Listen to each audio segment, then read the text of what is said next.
मी अनिल. माझं लग्न झालं तेव्हा मी 24 वर्षाचा होतो. माझी बायको सुमन आधी सुंदर आणि मन मिळाऊ होती. आम्ही शहरात एक छोटं घर भाड्याने घेतलं होतं, कारण माझी नोकरी शहरात होती. घर मालकीन वरच्या मजल्यावर राहायच्या. त्यांचं नाव होतं प्रभावती ताई. त्यांचं वय साधारण 33च्या पुढेच होतं. त्यांचा नवरा रेल्वेत नोकरीला होता. आठवड्यातून एकदा मालक घरी यायचे. कधी कधी त्यांना बाहेर 18 दिवसही व्हायचे. घरात फक्त प्रभावती ताई आणि त्यांचा एक मुलगा असायचा. तो शाळेत शिकत होता. त्याचं नाव आकाश होतं. आम्ही त्या घरात राहायला गेलो तेव्हा पहिल्याच दिवशी घरमालकीन आमच्या घरी आल्या. त्यांच्या हातात एक ताट होतं, पुरणपोळीने भरलेलं. त्या म्हणाल्या, तुमच्या नव्या घरात पहिला घास गोड असावा. माझ्या बायकोने सुमनने त्यांचं स्वागत केलं. सुमनने त्यांना नमस्कार केला. मीही नमस्कार केला. आम्हाला वाटलं की ते चांगले आहेत. ताई पण चांगुलपणाचा मुखवटा मजबूत असतो ना, आतमध्ये काय आहे ते दिसायला जरा वेळ लागतो. त्या घरात आमचे पहिले काही महिने अगदी शांत गेले. ताई कधी कधी खाली यायच्या, सुमनशी गप्पा मारायच्या, भाजी आणली की एखादी देऊन जायच्या. त्यांचा मुलगा आकाश माझ्याकडे गणित शिकायला यायचा. सगळे एकदम सामान्य वाटायचं. पण हळूहळू एक गोष्ट माझ्या लक्षात आली. जेव्हा मी घरी एकटा असायचो, सुमन माहेरी गेलेली असायची किंवा बाहेर कामाला गेलेली असायची की तेव्हा ताई खाली यायच्या. कधी साखर मागायला, कधी गॅस लायटर मागायला, तर कधी नुसतंच काय करत आहात असं विचारायला. सुरुवातीला मी फारसं लक्ष दिलं नाही. म्हटलं शेजारी आहे, येणं जाणं असतं. पण एका संध्याकाळी एक गोष्ट झाली जी मला अस्वस्थ करून गेली. तेव्हा सुमन माहेरी गेली होती. मी ऑफिसमधून आलो. मी थकलेलो होतो. माझी जेवण करायची इच्छा नव्हती. मी बसलोच होतो. तेवढ्यात दारावर टकटक वाजलं. मी दार उघडलं तर समोर ताई होत्या. त्यांच्या हातात एक डब्बा होता. त्या म्हणाल्या, आता तुम्ही एकट्याने काय बनवणार आणि काय खाणार? आज मी जास्तच भाजी केली होती म्हणून आम्ही आणली. त्यावर मी म्हणालो, नको ताई, मी करतो काहीतरी, राहू द्या. पण त्या म्हणाल्या, अहो काय करणार एकट्याने यावर जेवायला? मी नाही म्हणालो. तरी त्यांनी डबा ठेवला आणि निघून गेल्या. पण जाताना त्यांची एक नजर टाकली. ती नजर एक जे मला त्या क्षणी नीट समजले नाही, पण नंतर खूप वेळ आठवत राहिली. एका रात्रीचे 9-9:30 वाजले होते. माझ्या दाराची बेल वाजली. मी दचकलो. कोण असेल एवढ्या रात्री? दार उघडलं तर समोर घर मालकीन होत्या. त्यांचे डोळे लाल दिसत होते. त्यांचा चेहरा रडल्यासारखा वाटत होता. त्या म्हणाल्या, आकाशला खूप ताप आहे. दिलीपरावांचा फोन लागत नाही. मला एकटीला घाबरायला होतंय. जरा माझ्या मदतीला वर याल का? मी विचार केला की आकाशला खरंच ताप असेल का. तेव्हा मला नाही म्हणता आलं नाही. मुलाला ताप आहे हे ऐकून कोण नाही म्हणणार. मी वर गेलो. आकाश झोपलेला होता. त्याला खरंच थोडा ताप होता. मी थर्मामीटर लावलं. ताप जास्त नव्हता. मी त्यांना सांगितलं की त्याला थोडं पाणी पाजा आणि एक गोळी द्या. वाटलंच तर मग सकाळी डॉक्टरकडे न्या. तेव्हा त्या म्हणाल्या, ठीक आहे, तुम्ही बसा, जरा मी चहा ठेवते. मी म्हणालो, नको ताई, फार उशीर झालाय. मी नाही म्हणूनही त्या किचनमध्ये गेल्या. रात्रीच्या वेळी कोण बरं चहा पितं? तो चहा बहाणा होता. नेमका कशासाठी होता ते मला तेव्हा लगेच समजलं नाही. मी तिथे बसलो. घरमालक नसले की हे घर वेगळंच वाटायचं. एक वेगळी शांतता असायची त्यात. आता मला त्यात ती शांतता जड वाटत होती. काही वेळातच चहा आला. आम्ही बसलो. ताई बोलत राहिल्या. त्या दिलीपरावांची म्हणजे त्यांच्या नवऱ्याची तक्रार करत राहिल्या. म्हणत होत्या, आमच्याही कधीच घरी नसतात. मला एकट्याने सगळं सांभाळावं लागतं. घर सांभाळा, मुलाला सांभाळा. आता तुम्हीच सांगा, मी बाई माणूस किती सोसायचं? मला वाईट वाटलं त्यांचं. पण त्याच वेळी मनात एक अस्वस्थता होती. पण लवकरच उठलो आणि खाली आलो. त्या रात्री मला झोप आली नाही. काही दिवसांनी सुमन माहेरून आली. तिला मी ती रात्रीची गोष्ट सांगितली. तीही अगदी साध्या शब्दात म्हणाली, अगं आकाशला ताप होता म्हणून वर गेलो होतो. सुमन थोडा वेळ गप्प राहिली. मग म्हणाली, तुम्ही नको जायला एकट्याने, मला सांगत जा. मी तिला यासाठी सांगितलं की जेणेकरून बायकांच्या गप्पांमध्ये तिला मालकीन बाईकडून काही समजलं असतं तर उगाच गैरसमज झाले असते. पण आता तिचं बोलणं ऐकून असं वाटू लागलं की मी विनाकारण सांगत बसलो. मला सुमनचं बोलणं ऐकून जरा आश्चर्य वाटलं. मी म्हणालो, का ग, काय झालं? मी का नको जायला? त्यावर ती म्हणाली, काही नाही. एवढंच बोलून ती शांत झाली. पण सुमनच्या डोळ्यात काहीतरी होतं. ती काहीतरी बोलायला थांबली होती पण बोलली नाही. त्या दिवशी जेवताना ती शांत होती. मीही जास्त बोललो नाही, घरात एक अदृश्य ताण आला होता. पुढे काही दिवसांनी सुमन मला म्हणाली, ताई, या ताईबद्दल काहीतरी वेगळं वाटते. म्हणजे सुमन म्हणाली, तुम्ही ऑफिसला गेलात की त्या खाली येतात, मी कामात असतानाही येतात. त्यांचं बोलणं, त्यांची नजर मला आवडत नाही. मी असलो आणि म्हणालो, अगं उगाच वाईट विचार करू नकोस, त्या घरमालक आहे. पण सुमन असली नाही. ती म्हणाली, तुम्हाला वाटतं मी उगाच बोलते, ठीक आहे. ती उठली आणि किचनमध्ये गेली. मी तिथेच बसलो होतो. माझ्या मनात एक विचार आला, सुमनला ते जाणवतंय जे मला का जाणवत नाही, की जाणवतंय मला, पण मला मानायचं नाही. एका सकाळी मी ऑफिसला जायच्या घाईत होतो. फोन शोधत होतो, सोफ्यावर, टेबलावर, सगळीकडे, घरात सगळीकडे. शेवटी कुशनखाली सापडला. उचलला तर स्क्रीनवर एक मेसेज होता. ताईचा नंबर होता. मेसेज होता, आज दिलीपराव नाहीत, एकटेच आहे, जमलं तर या जरा. मी तो मेसेज वाचला, वेळ बघितला, रात्री 2 वाजता आला होता मेसेज. तेव्हा मला धक्का बसला होता. मी फोन खाली ठेवला आणि खुर्चीत बसलो. डोक्यात विचाराचा काहूर माजलं होतं की हे काय आहे, हे कशासाठी आहे. माझा गैरसमज होतोय का? पण रात्री 2 वाजता असा मेसेज, एकटीच आहे या जरा, हा साध्या शेजारणीचा मेसेज नव्हता. मी तो मेसेज डिलीट केला आणि ऑफिसला गेलो.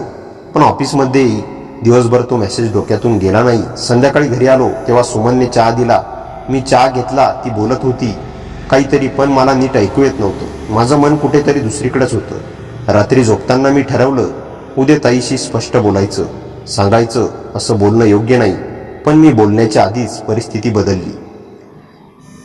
दुसऱ्या दिवशी सकाळी मी ऑफिसला जायला तयार होतो तेवढ्यात वरच्या मजल्यावरून जोरात आवाज आला. कोणीतरी रडत होतं. सुमनने माझ्याकडे पाहिलं आणि म्हणाली, तुम्ही जरा वर जाऊन बघा काय झालं.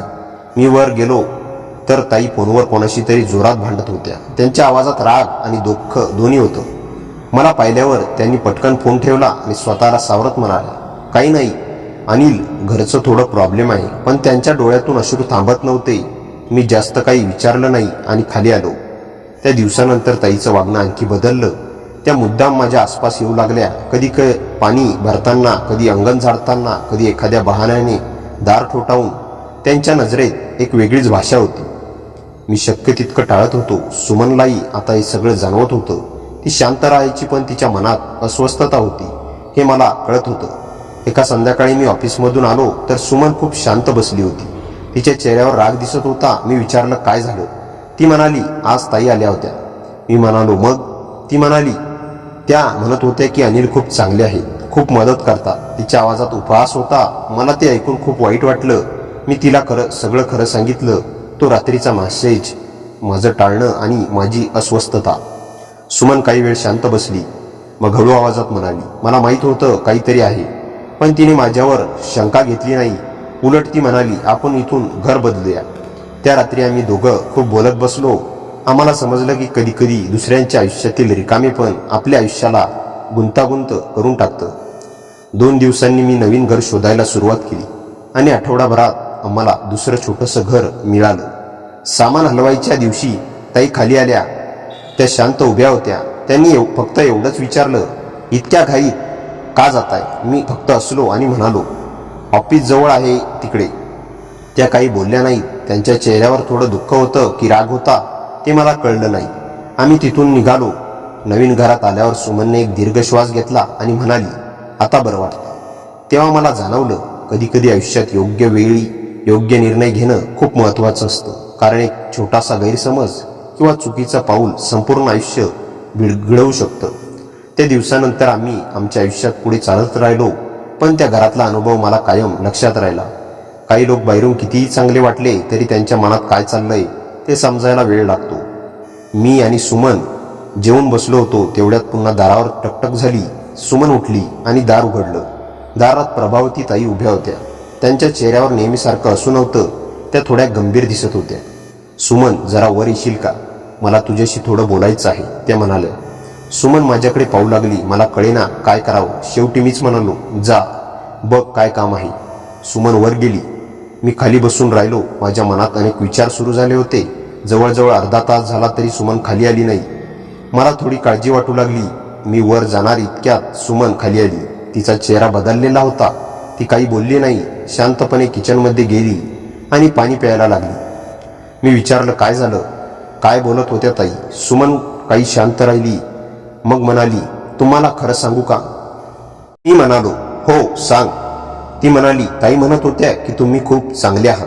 तुम्ही त्यांना समजून घेता, त्यांना तुमच्याशी बोलायला खूप बरं वाटतं. माझ्या छातीत धस्स झालं. मी काही क्षण काहीच बोलू शकलो नाही. सुमन पुढे म्हणाली, त्या म्हणाले की त्यांच्या आयुष्यात खूप एकटेपणा आहे. त्यांचा नवरा नेहमी बाहेर असतो, त्यांना कुणाशी बोलायला माणूस नाही. मी शांत बसलो. सुमन माझ्याकडे पाहत म्हणाली, मला त्यांच्या बोलण्यात काहीतरी वेगळं जाणवलं अनिल. मी तिच्या डोळ्यात पाहिलं. ती माझ्यावर शंका घेत नव्हती, पण ती सावध झाली होती. त्या रात्री आम्ही दोघं खूप वेळ बोललो. मी तिला तो रात्री 2 वाजताचा मेसेजही दाखवला, जो मी डिलीट केला होता, पण नंबर अजून फोनमध्ये होता. सुमन म्हणाली, मला माहीत होतं काहीतरी बरोबर नाही. दुसऱ्या दिवशीपासून मी ठरवलं की ताईपासून अंतर ठेवायचं. मी शक्यतो वर जाणं टाळायला लागलो. आकाश शिकायला आला तरी मी खालीच शिकवायचो. पण काही दिवसांनी एक अशी घटना घडली की ज्याने सगळंच बदलून टाकलं. त्या दिवशी सुमन बाजारात गेली होती. मी घरी एकटाच होतो. अचानक दारावर टकटक झाली. मी दार उघडलं आणि समोर प्रभावती ताई उभ्या होत्या. त्यांच्या चेहऱ्यावर वेगळंच भाव होतं. त्या घरात आल्या आणि दार हळूच बंद केलं. माझं हृदय जोरजोरात धडधडू लागलं, कारण त्या ज्या नजरेने माझ्याकडे पाहत होत्या त्या नजरेचा अर्थ आता मला स्पष्ट समजत होता. प्रभावती ताईंनी दार बंद केलं आणि काही क्षण माझ्याकडे शांतपणे पाहत राहिल्या. माझ्या मनात अस्वस्थता वाढत होती. मी थोडा मागे सरकलो आणि म्हणालो, ताई काही काम होतं का? त्या हलकेच हसल्या आणि म्हणाल्या, काम? हो आहे ना, पण ते शब्दात सांगणं थोडं अवघड आहे. त्यांच्या आवाजात एक वेगळा सूर होता. मी शांत राहिलो. त्या हळूहळू सोफ्यावर बसल्या आणि म्हणाल्या, अनिल तुम्ही खूप चांगले आहात. तुम्ही मला समजून घेता. मी म्हणालो, ताई तुम्ही चुकीचं समजत आहात. मी फक्त शेजारी म्हणून मदत करतो. त्या काही क्षण गप्प राहिल्या आणि मग म्हणाल्या, शेजारी म्हणूनच का? कधी कधी माणसाला शेजाऱ्यापेक्षा जास्त जवळचा कोणी हवा असतो. हे ऐकून माझ्या अंगावर काटा आला. मी स्पष्टपणे म्हणालो, ताई कृपया असं बोलू नका. माझं लग्न झालं आहे आणि मला माझ्या बायकोवर खूप प्रेम आहे. माझं बोलणं ऐकून त्यांच्या चेहऱ्यावर हसू हळूहळू गायब झालं. काही क्षण त्या खाली मान घालून बसल्या. मग अचानक म्हणाल्या, मला माहीत होतं तुम्ही असंच म्हणाल, पण मीही काय करू अनिल. मी खूप एकटी पडली आहे. त्यांच्या डोळ्यात पाणी आलं होतं. मला त्यांची किवई आली, पण परिस्थिती चुकीची होती. मी शांतपणे म्हणालो, ताई तुमचं दुःख मला समजतं, पण याचा उपाय असा नाही. तेवढ्यात अचानक बाहेरून सुमनचा आवाज आला, अनिल दार उघडा. माझ्या अंगात जणू वीजच गेली. सुमन परत आली होती. ताईही घाबरल्या. मी पटकन दार उघडलं. सुमन आत आली आणि तिने पहिल्याच क्षणी ताईला घरात पाहिलं. काही क्षण घरात शांतता पसरली. सुमनने माझ्याकडे पाहिलं आणि मग ताईकडे. तिच्या चेहऱ्यावर प्रश्न होते. ताई लगेच उठल्या आणि म्हणाल्या, मी खाली साखर घ्यायला आले होते. पण त्यांचा आवाज थरथरत होता. सुमन काही बोलली नाही. तिने फक्त बाजूला सरकत दार उघडं ठेवलं. ताई पटकन बाहेर निघून गेल्या. दार बंद झाल्यावर सुमन माझ्याकडे वळली. काही क्षण ती फक्त माझ्याकडे पाहत राहिली. मग शांत आवाजात विचारलं, खरं काय आहे अनिल? त्या क्षणी मला खोटं बोलणं शक्यच नव्हतं. मी तिला सगळं खरं सांगितलं. मेसेज आजचं बोलणं आणि माझं त्यांना स्पष्ट नकार देणं. सुमन काही वेळ गप्प बसली. मग ती हळूच म्हणाली, मला तुमच्यावर विश्वास आहे. तिच्या त्या एका वाक्याने माझ्या मनावरचं ओझं हलकं झालं. पण त्या दिवसानंतर घरातलं वातावरण पूर्ण बदललं. ताई खाली येणं जवळजवळ बंदच झालं. आकाशही शिकायलाही येईना. जिन्यावर भेट झाली तरी त्या नजर चुकवून निघून जायच्या. काही दिवसांनी घरमालक दिलीपराव आले. त्यांच्याशी ताईचं जोरात भांडण झालं होतं असं वरून आवाज येत होता. आम्ही खाली शांत बसलो होतो. त्या रात्री मला जाणवलं की त्या घरात काहीतरी खूप खोलवर तुटलेलं आहे. 2 आठवड्यांनी मी आणि सुमनने निर्णय घेतला आणि दुसरं घर शोधायला सुरुवात केली. कारण आम्हाला माहीत होतं की इथे राहणं म्हणजे रोज त्या अवघड आठवणींना सामोरं जाणं. आम्ही घर सोडायच्या दिवशी सामान गाडीत ठेवत होतो तेव्हा प्रभावती ताई वरच्या गॅलरीत उभ्या होत्या. त्यांनी काहीही बोललं नाही. फक्त शांतपणे आमच्याकडे पाहत राहिल्या. त्यांच्या चेहऱ्यावर पश्चाताप होता की दुःख होतं ते मला कळलं नाही. पण मी गाडीत बसताना एक गोष्ट मनात ठरवली, कधी कधी आयुष्यात योग्य सीमारेषा वेळेवर आखल्या नाहीत तर नात्याचं संतुलन बिघडायला वेळ लागत नाही. आम्ही तिथून निघालो आणि आमच्या नव्या आयुष्याची सुरुवात केली. पण त्या घरात घडलेली ती घटना मला आयुष्यभर आठवत राहील. आम्ही त्या घरातून निघालो आणि नवीन भाड्याच्या घरात राहायला आलो. घर लहान होतं पण वातावरण शांत होतं. सुमनही आता थोडी निवांत दिसत होती. काही दिवसांनी आमचं आयुष्य पुन्हा नेहमीसारखं चालू लागलं. मी ऑफिसला जायचो, सुमन घर सांभाळायची. त्या जुन्या घराच्या आठवणी हळूहळू मागे पडत होत्या. पण एक दिवस अचानक अशी घटना घडली की पुन्हा सगळं डोक्यात उभं राहिलं. त्या दिवशी रविवार होता. मी घरीच होतो. दुपारी मोबाईल वाजला. नंबर ओळखीचा वाटत होता पण सेव्ह नव्हता. मी कॉल उचलला. समोरून एक अनोळखी ओळखीचा आवाज आला. अनिल, मी प्रभावती बोलते. काही क्षण मी शांतच राहिलो. इतक्या दिवसांनी त्यांचा फोन येईल असं मला वाटलं नव्हतं. मी विचारलं, ताई कशा आहात? त्यांच्या आवाजात पूर्वीसारखी ठामपणा नव्हता. त्या हळू आवाजात म्हणाल्या, तुम्ही घर बदलत तर ते ठीकच केलं तर मी तुम्हाला काही सांगायचं म्हणून फोन केला होता. मला कुतूहल वाटलं. मी शांतपणे ऐकत राहिलो. त्या म्हणाल्या, त्या दिवशी जे काही झालं त्याबद्दल मला खूप पश्चाताप होतो. माझं आयुष्य त्यावेळी खूप विस्कटलेलं होतं. दिलीप रावांशी माझं रोज भांडण व्हायचं. घरात बोलायला कोणी नव्हतं. तुम्ही साधेपणाने मदत करायचात म्हणून मला वाटायला लागलं की कुणीतरी तरी माझी काळजी घेते. त्यांच्या आवाजात खूप खंत होती. मी काही क्षण शांत बोललो नाही. त्या पुढे म्हणाल्या, पण मी मर्यादा ओलांडली ते मला आता कळतंय. तेवढ्यात सुमन माझ्या बाजूला येऊन बसली. मी फोनवर स्पीकरवर ठेवला. सुमन शांतपणे ऐकत होती. ताई पुढे म्हणाल्या, तुम्ही मला त्या दिवशी थांबवलं तेच बरोबर केलं. नाहीतर कदाचित तुमचं आणि माझं दोघांचं आयुष्य खराब झालं असतं. सुमनने हलक्या आवाजात विचारलं, आता आकाश कसा आहे ताई? काही क्षण फोनच्या दुसऱ्या बाजूला शांतता होती. मग ताई म्हणाल्या, तो ठीक आहे, पण आता आम्ही त्या घरात नाही. मी आश्चर्याने विचारलं, का? त्या म्हणाल्या, दिलीप रावांचा बदली दुसऱ्या शहरात झाली आणि आम्ही तिकडे गेलो. कदाचित हा बदल आमच्यासाठी गरजेचा होता. त्यांच्या आवाजात आता थोडं हलकं वाटत होतं. शेवटी त्या म्हणाल्या, तुम्ही दोघांनी मला माफ करा आणि तुमचं आयुष्य आनंदात जाऊ हीच इच्छा. मी आणि सुमन काही क्षण शांत राहिलो. मग मी म्हणालो, ताई भूतकाळ संपला, तुम्हीही पुढे जा. फोन कट झाला. काही वेळा आम्ही दोघं शांत बसलो होतो.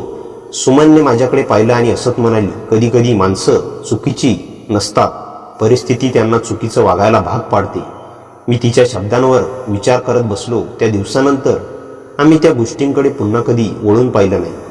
पण त्या अनुभवाने आम्हाला एक मोठा धडा दिला, विश्वास, मर्यादा आणि नात्यांची किंमत समजायला. कधी कधी अशा घटनाही आयुष्यात घडतात. आमचं आयुष्य पुढे शांतपणे चालू राहिलं आणि आम्ही दोघंही त्या अनुभवातून थोडे अधिक समजूतदार झालो. प्रभावती ताईचा फोन झाल्यानंतर बराच वेळ मी, सुमन आणि ती शांत बसलो होतो. त्या संभाषणाने जुन्या आठवणींना पुन्हा जाग्या झाल्या होत्या. पण आता आठवणींमध्ये आधीसारखी अस्वस्थता नव्हती. उलट एक वेगळी शांतता होती. सुमनने चहा केला आणि आम्ही दोघं गॅलरीत बसलो. संध्याकाळचा सूर्य मावळत होता. सुमन म्हणाली, अनिल, एक गोष्ट आहे. त्या दिवशी जर तुम्ही चुकीचा निर्णय घेतला असता तर कदाचित आपलं आयुष्य पूर्ण बदललं असतं. मी तिच्याकडे पाहिलं आणि म्हणालो, हो, कधी कधी एका क्षणात घेतलेला निर्णय सगळं ठरवतो. सुमन हसली आणि म्हणाली, पण मला एक गोष्ट नेहमी अभिमानाने सांगता येईल की माझा नवरा प्रामाणिक आहे. तिच्या त्या शब्दांनी माझ्या मनात एक उबदार भावना निर्माण झाली. त्या दिवसानंतर आमचं आयुष्य आणखी स्थिर झालं. मी कामात प्रगती करू लागलो आणि सुमननेही छोटंसं घरगुती काम सुरू केलं. काही वर्षांनी आमच्या आयुष्यात आणखी एक आनंदाची बातमी आली. आम्हाला मुलगा झाला. त्याचं नाव आम्ही आर्यन ठेवलं. त्या छोट्या जीवाने आमच्या घरात पूर्णपणे नवीन आनंद आणला. दिवस, महिने आणि वर्षे सरत गेली. कधी कधी रात्री शांत बसलो की त्या जुन्या घराची आठवण यायची. प्रभावती ताईंचीही आठवण यायची. पण आता त्या आठवणींमध्ये कोणताही राग नव्हता. फक्त एक शिकवण होती. आयुष्यात कधी कधी काही लोक आपल्या आयुष्यात येतात, थोडा गोंधळ निर्माण करतात आणि मग निघून जातात. पण ते जाताना आपल्याला एक महत्त्वाचा धडा देऊन जातात. मला त्या घटनेने दोन गोष्टी शिकवल्या.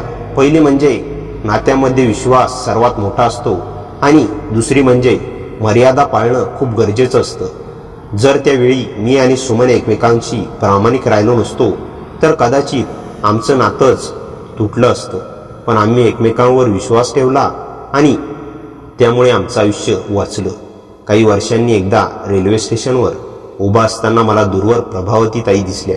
त्यांच्यासोबत आकाश होता आणि एक माणूसही होता. कदाचित दिलीपराव असतील. त्यांनी मला पाहिलं आणि हलकंसं हसल्या. त्या हास्यात ना जुना संकोच होता ना अपराधीपणा, फक्त शांतता होती. मी हलकंसं हसलो ट्रेन आली आणि ते तिघे त्यात बसून निघून गेले. मी तिथेच उभा राहिलो आणि मनात एक विचार आला. काही कथा आयुष्यात पूर्णपणे संपत नाहीत, त्या फक्त शांतपणे आपल्या आठवणींचा भाग बनतात. आणि माझ्या आयुष्यातील ही कथा देखील तशीच होती. एक अनुभव, एक शिकवण आणि शेवटी एक शांत शेवट. मित्रांनो, कथा कशी वाटली कमेंटमध्ये नक्की सांगा. आणि चॅनलवर नवीन असाल तर चॅनलला सबस्क्राईब करायला विसरू नका आणि हाईप करायला विसरू नका. आणि आपल्या मित्रमैत्रिणींमध्ये शेअर करा. आणि हो, भेटूया पुन्हा अशाच इंटरेस्टिंग आणि धमाकेदार कथेसह. तोपर्यंत हसत राहा, खुश राहा. धन्यवाद.